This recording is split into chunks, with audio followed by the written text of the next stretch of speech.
Welcome to Season 4 of the Climate Conscious Podcast. I'm your host, Derval Barzey.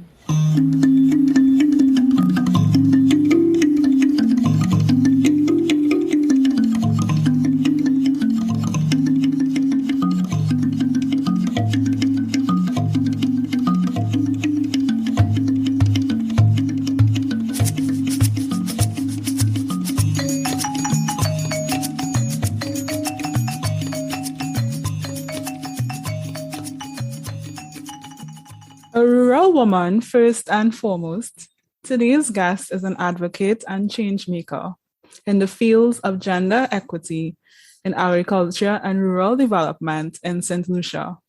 She is the founder of Helen's Daughters, a regionally recognized nonprofit organization that focuses on rural women's economic empowerment through advocacy, capacity development, and improved market access.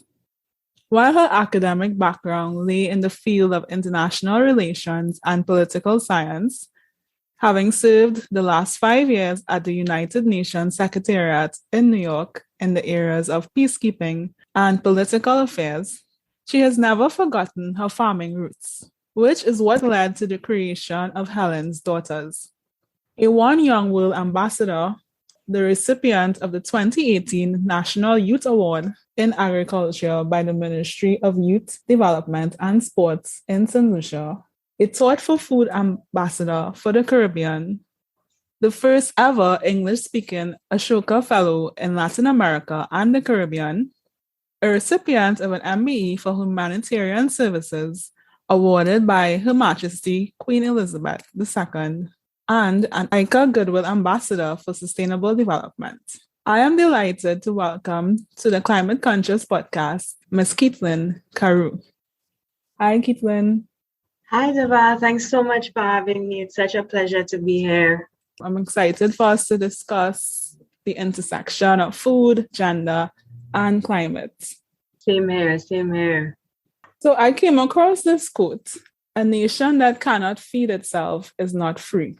So over 80% of food in the Caribbean is imported, according to the FAO, with close to 50% coming from the United States of America. And when the reality of the pandemic began to unfold in our region, it really exposed the fragility of our food systems. As global supply chains shut down, the availability of certain items was impacted. And it seems like over the years, we have acquired a taste for, or some might say an addiction to, imported food. At the same time, local food production has faced many challenges, declining in some cases due to loss and damage from natural hazards and changing weather patterns related to climate change.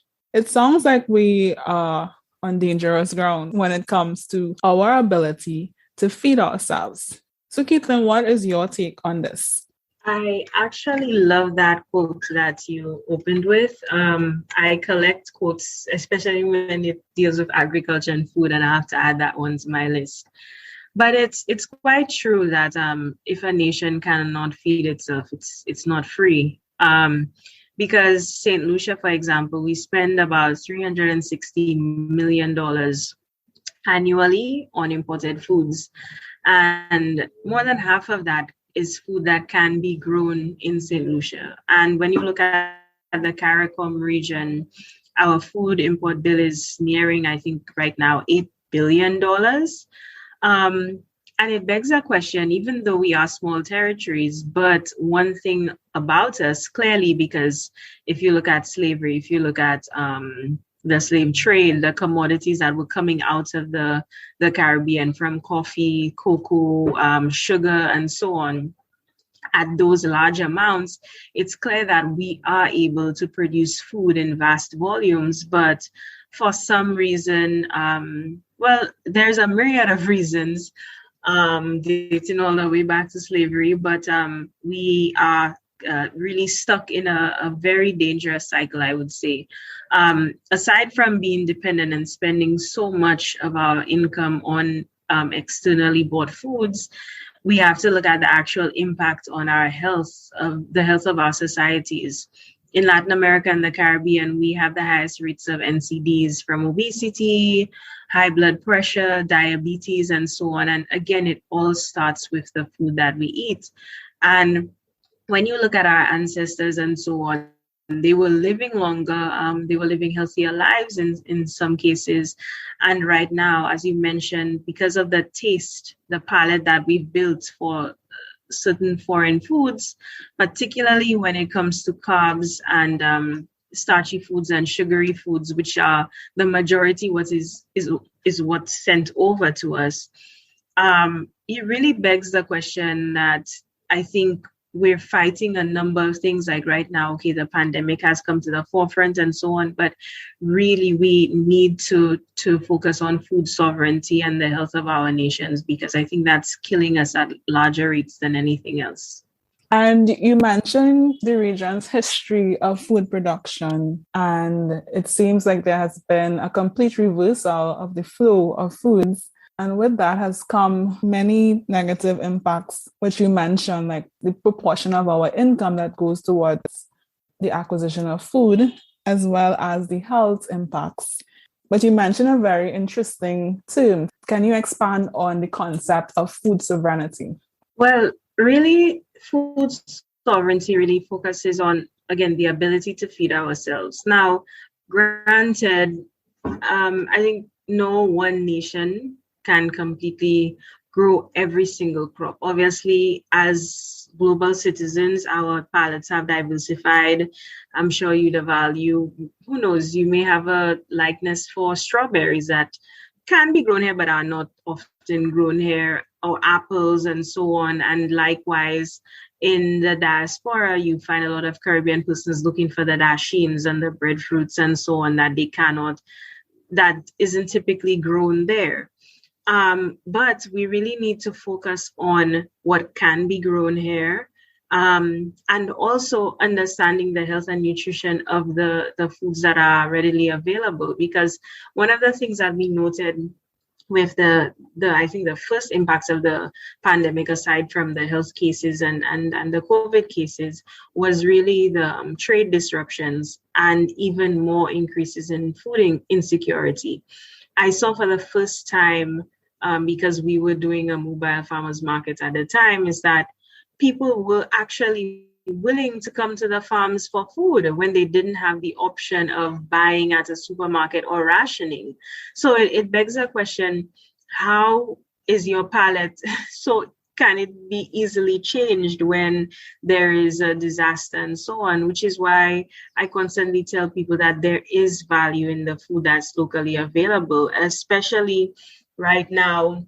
We're learning of so many traditional foods that are like superfoods, from jackfruit, from breadfruit, dashin. There's so many persons that, overseas or here, they suffer from wheat allergies, and they're spending in St. Lucia exorbitant amounts of money to buy gluten-free foods when it's actually like everywhere all around us.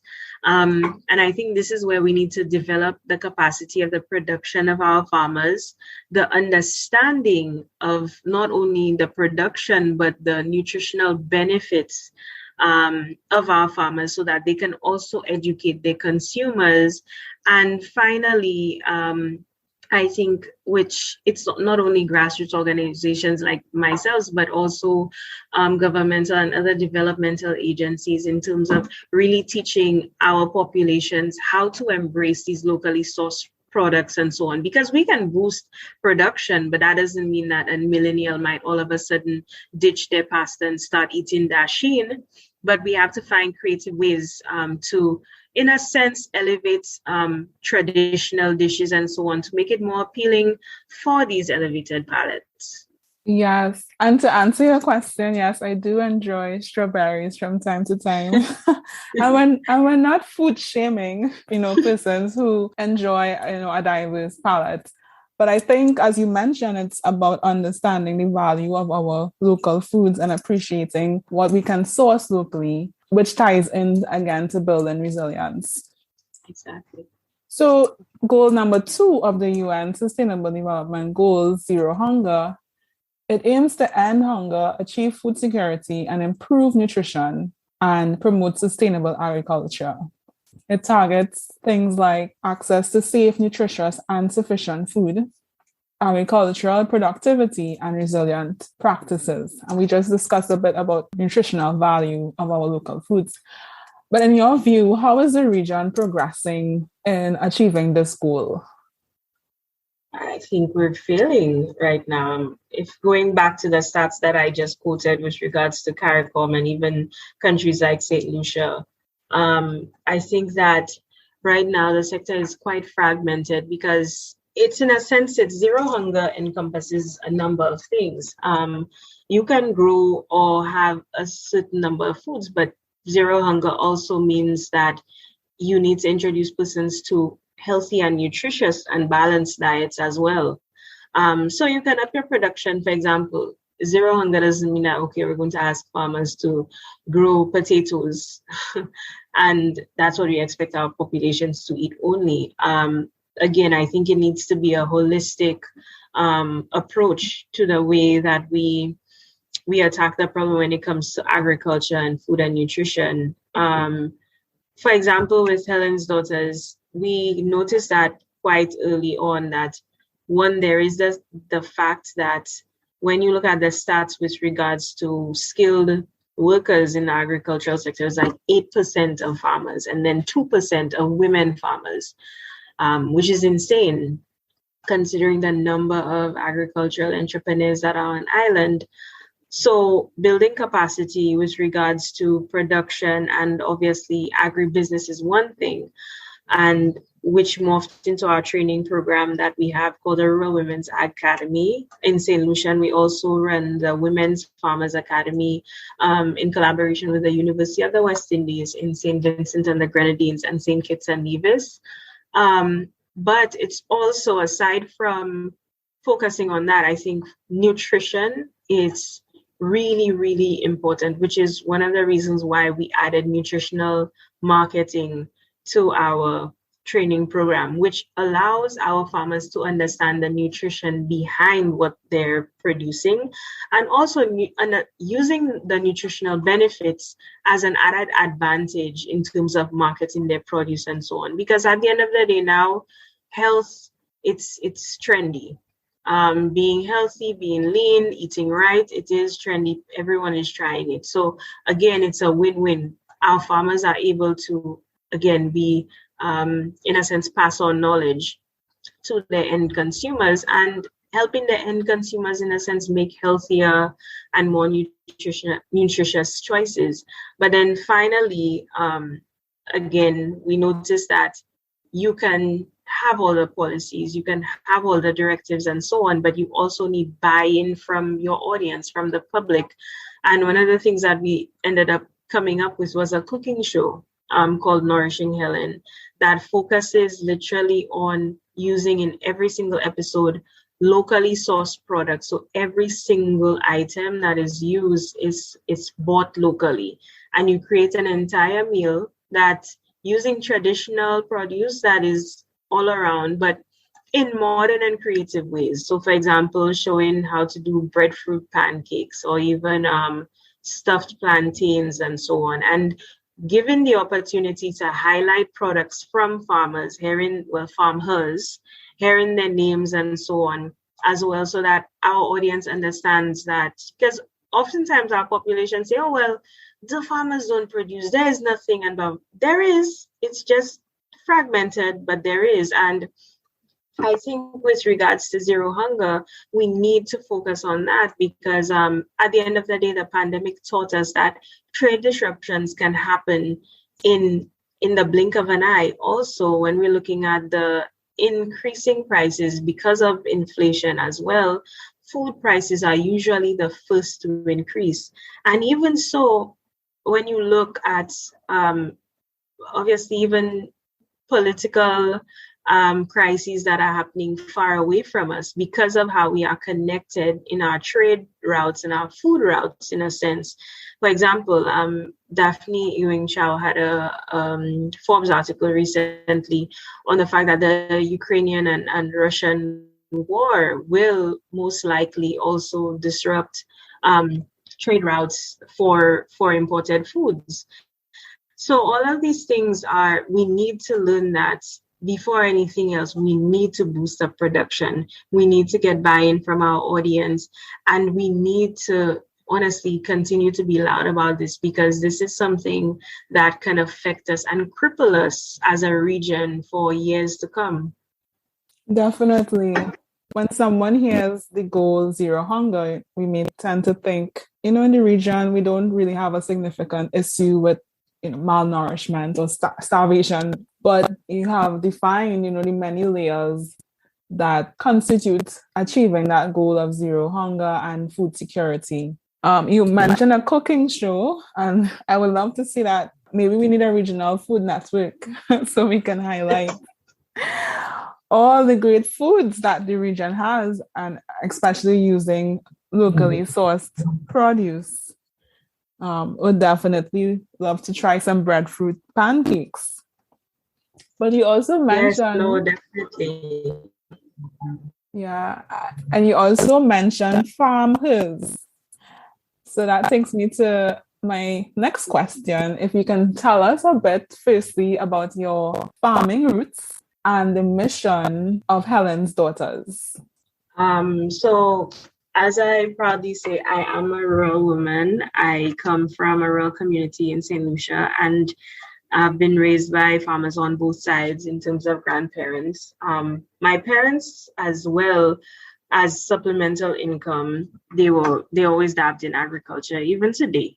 And again, my path I was never pushed into agriculture. I think, again, when you look at it, the gender roles, as a girl, it just didn't seem like, why would we push her into agriculture? And also the perception, that is a man's job. And at the time, before I was born, there was a boom, what we call the green gold era in St. Lucia, when there was bananas, and we had preferential trade agreements with the UK and so on, so that farmers were thriving in St. Lucia, particularly banana farmers. But towards, obviously, me entering high school and so on, that just wasn't something that I was ever pushed into. And then, being that I went to all girls schools from infant school to at the end of high school, I was never exposed to agriculture as a curriculum, in my curriculum. In the boys' school, there was agriculture, but in my school, there was food and nutrition, home economics, and then there was sowing. Again, going back to gender roles. I touch on gender roles because I think what really sparked me with Helen's Daughters is something that I experienced in my own household with my maternal grandparents. There was two very succinct roles. My grandfather, he was a banana farmer.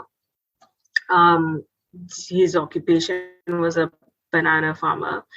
However, my grandmother, she was a market vendor at the Castries market in our capital. She was the matriarch in many ways, the one that was consistently saving, the one that was, in charge of the marketing and distribution of all the produce really in the household and so on. And I remembered when at one point I saw my mom's certificates on her birth certificates on her passing, and she had put herself down as a housewife. And it bothered me because I said to myself, if my grandmother was exposed to, for example, training opportunities and the things that we do now for our Helen's Daughters, exposed to having a peer-to-peer support network that just not only focuses on farming, but just on building one another up, building themselves up as leaders, and the exposure with regards to some of the linkages, the clients that they could get. I honestly believe my grandmother would probably be one of the most successful farmers in the area. And it's really, this story really just highlights oftentimes how gender roles can, in a sense, negate women's roles in agriculture. Because it really showed, I remember when I came up with the idea of supporting strictly women in agriculture,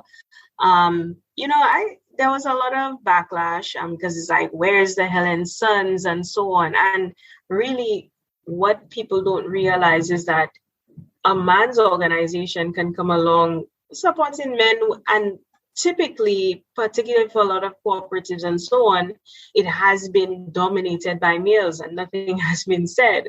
Then one women's organization comes along and then there's a problem. But really what people don't realize is that for a long time in St. Lucia, ministry officials, I remember the first time I heard this comment, they were like, well, women are not farmers, they're vendors. And that rubbed me the wrong way, because at the end of the day, even market vendors have an essential part of the supply chain, because they're marketing and distributing at the end of the day and connecting the farmers to the end consumer. But apart from that, it negated the fact that globally in this world, small scale farms are feeding more of the global population than industrial farms. At the end of the day, even if you can have a backyard garden and you can cut down some of what you essentially buy out in supermarkets and so on. But when you think of, for example, in St. Lucia, rural poor versus urban poverty, at the end of the day, rural poverty, there is not starvation, there is not malnutrition. That's one thing that they have, is at least there is something to eat. But in urban deserts, if you will, that is a problem of persons going hungry, of persons not being able to get something to eat and so on. So at the end of the day, what we're trying to do is build up our women, because they for so long have been overshadowed, have been invisible in the agricultural value chain. And as a result of that, they have not been taken seriously. They have not been given appropriate training opportunities. And I'm not just saying a training opportunity that says, oh, we're open to men and women and you're teaching that. One that is gender specific, that is targeted to women, for example, nursing mothers, women that are holding down, which is typically what happens, a full-time job and are managing a farm, or women, for example, that maybe they are just in need of an ecosystem of other women in farming, in agriculture, where they can relate to that, they can learn things from and so on, or share their own knowledge about. And that was really where Helen's Daughters kind of blossomed into. Wow.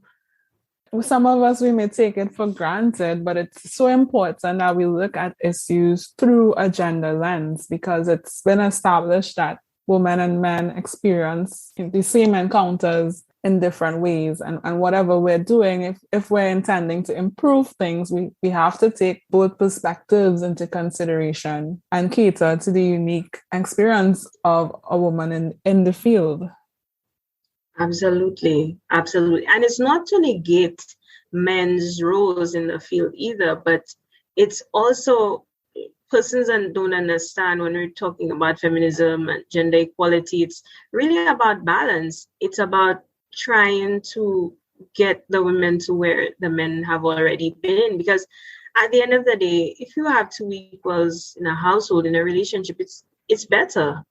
You're earning more, you're supportive of one another and so on. So, and at the end of the day, it trickles down to an entire family. But when you have women that are heading households by themselves, 40% of women, that's a huge difference. If they are earning more than, let's say, if they were taking home $600 a month to $2,000 and $3,000 a month, and they're handling a family, that means that family, the children can get a higher education. That means that they can have better living standards. It's really, I think, a developmental issue in the region that we don't realize that, as you said, Derval, we have to add a gender lens to so many perspectives. Yes, and we can see that gender equity, it benefits everyone. Uh, Absolutely. and you mentioned the word balance. And I think that is the ultimate goal, even with gender and also with climate. It's about striking that balance among the different priorities that we have. It seems to be an elusive goal, but definitely there are things that we can do to improve. But for someone who is struggling to grasp the intersection of food, gender, and also climate justice, how would you define it? Very simply, I'm going to use a Caribbean context because, for example, and I'll even use this most recent example of Hurricane Elsa. Typically, as I mentioned, we work with quite a few women that head single family households. And Hurricane Elsa, which was a tropical storm, not even a hurricane, a lot of our women were wiped out completely.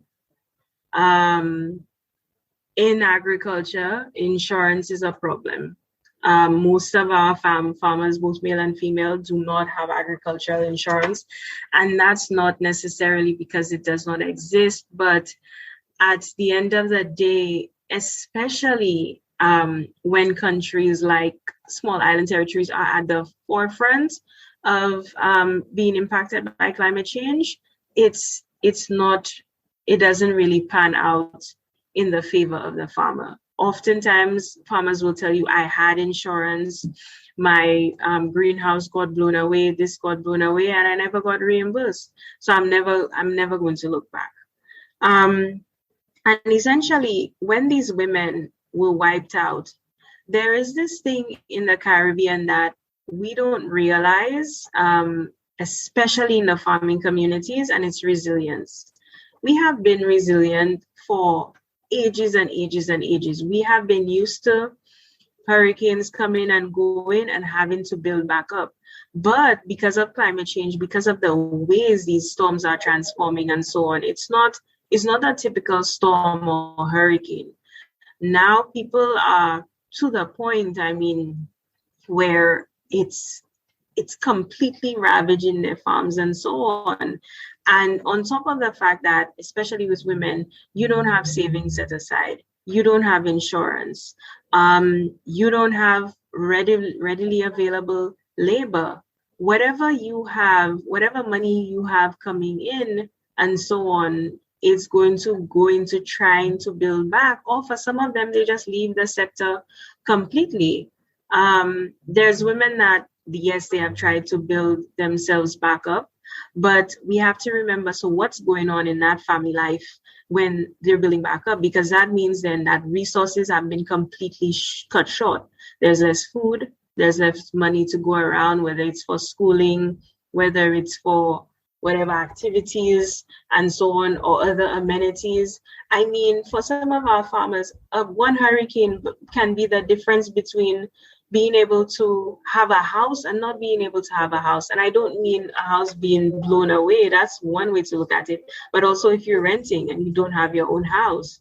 And then when it comes to food insecurity, that is where, again, we have to focus on climate resilience, on vegetation, on produce that can stand the test of time. A lot of the ground provisions now, and particularly there have been entities like Cardi that are focusing on like climate resilient varieties of crops that can stand against pests and diseases, or even, for example, soil erosion and so on.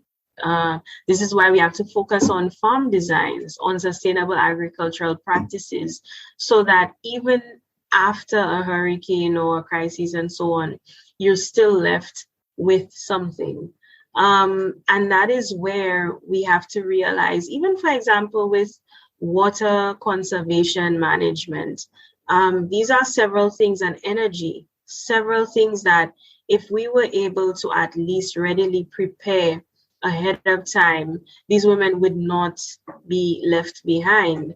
And I think, in a sense, that's a nice way to marry the three by using that example.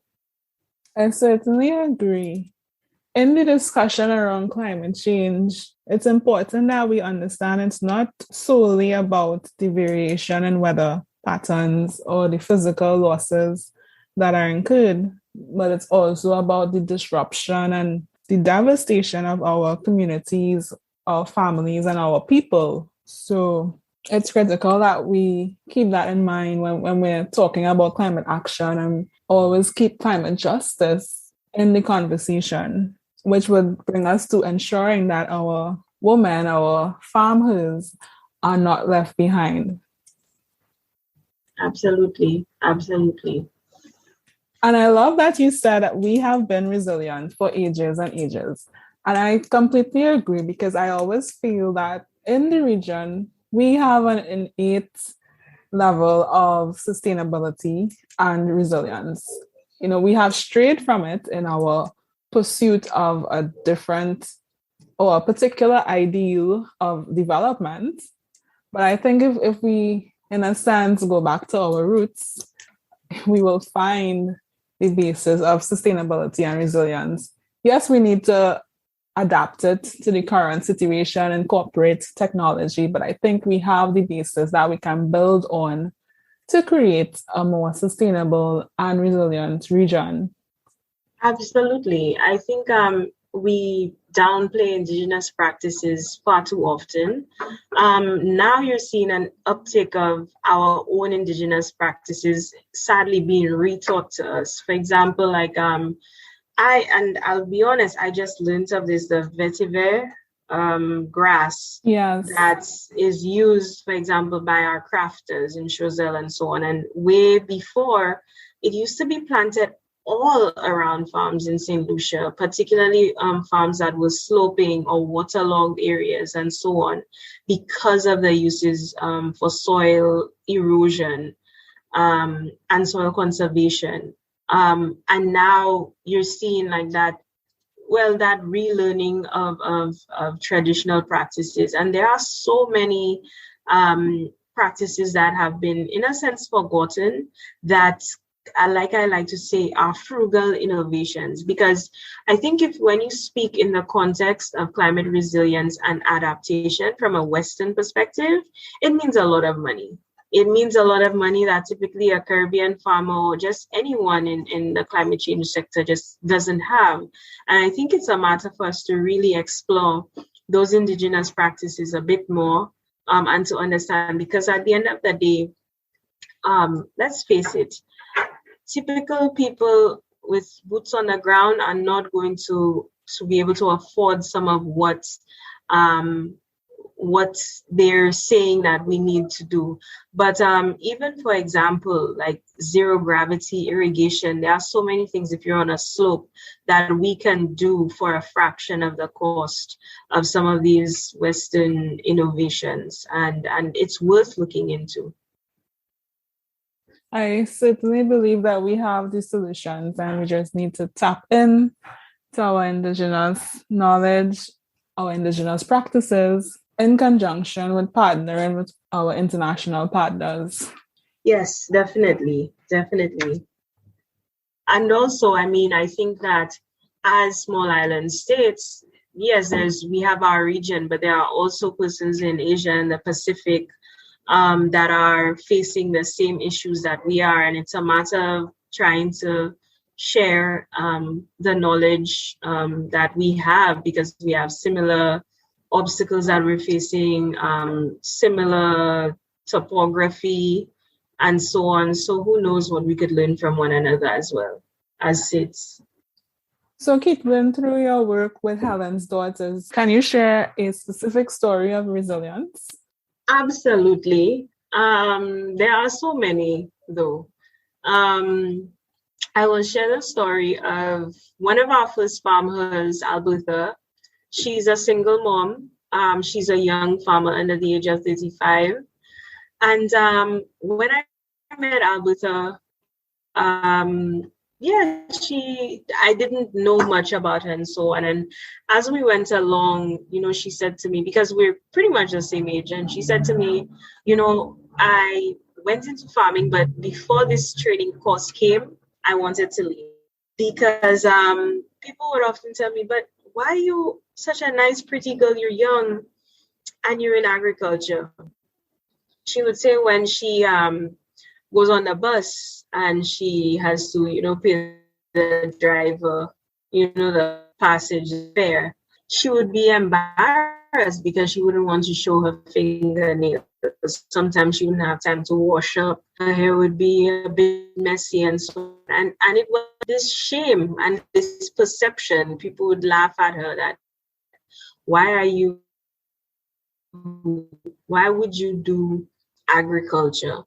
And I can honestly say in the tweets of and the way they're exactly referring to during Hurricane Elsa. Elsa hit Alberta hard. She had a good thing going with Massey Supermarket. She was selling directly to them, cabbage and lettuce. And so she was a vegetable farmer, especially leafy greens. And her hands, she has a green thumb. And literally, in the few months where she saw an uptick in profits, Hurricane Elsa hit, and overnight that entire plot was gone. She's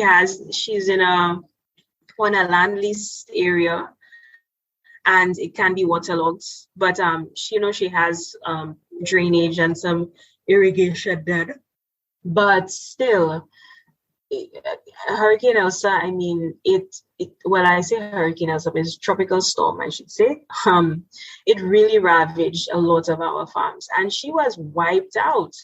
And for someone who has a young mom, who has a son just starting high school and so on, she literally not once did she ever consider not looking back, going into another profession. All she literally said was, all right, I just need to make a plan to get back up. I'll do some kudmes, which is in St. Lucia Creole, which means kudame, like a helping hand. So you get people to help you on your farm for free. So her family came together. We also provided some farmer assistance in the form of like voucher subvention so that they could get inputs and supplies for those who were impacted. On top of that, the government had a farmer assistance program after Tropical Storm Elsa, and we made sure that every single woman farmer that was a member was on that list to get financial help, cash transfers. So you saw, for example, Alberta got 1,500 EC. Some women got as much as 4,000, depending on the damage that happened. But not once, even without knowing of the subventions, without knowing of the farmer assistance program, did she think like, I'm not going to go back into farming. And that really showed me the resilience in that individual, and also the impact that empowerment has over everything else, over capacity development, over making avenues for market linkages and so on. Whatever it may be, I think that's one of the critical and key areas of Helen's Daughters, is that seed of empowerment, of self-belief, of belief in you as an agricultural entrepreneur. And honestly, it kept me going when I hit walls sometimes. So that's one of my favorite stories of resilience, I could say. Well, Alberta's story is indeed inspiring. I definitely must thank you and Helen's Daughters for supporting our women farmers and sowing the seed of empowerment. There's also a saying that not all heroes wear capes. Some of them till the soil, some of them sell in the markets.